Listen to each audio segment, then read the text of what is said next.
Men sizlarga hozir oltin qoidani aytaman. Qaranglar. 3 metrga 1,5 metrlik kafil yopishtiryapti, bunaqasiga taralyapti. Ko'pchilik plus qilib yopishtiradi. Yo'q, unaqa yopishtirish mumkin emas. Mana shunaqa holatda yopishtirish kerak. Bitta yo'lga taralyaptimi, uni ham xuddi shunaqa bitta yo'lga taratish kerak. Bu yerda mana master klass o'tyapmiz biz. Shaxtari servisda botiring. Taroq qanaqa ekan? Qoptilar aka.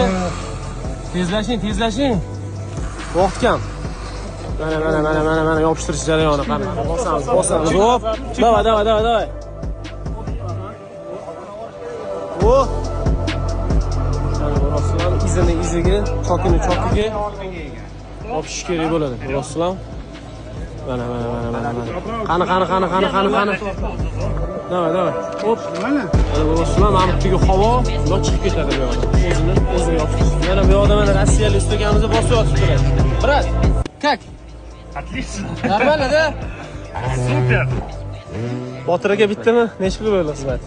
8 kvadrat bo'ldi. Brat, все, спасибо. Ma'lumotga bitta like bosib qo'yasizlar, videoni kafilchaga jo'natib qo'yasizlar.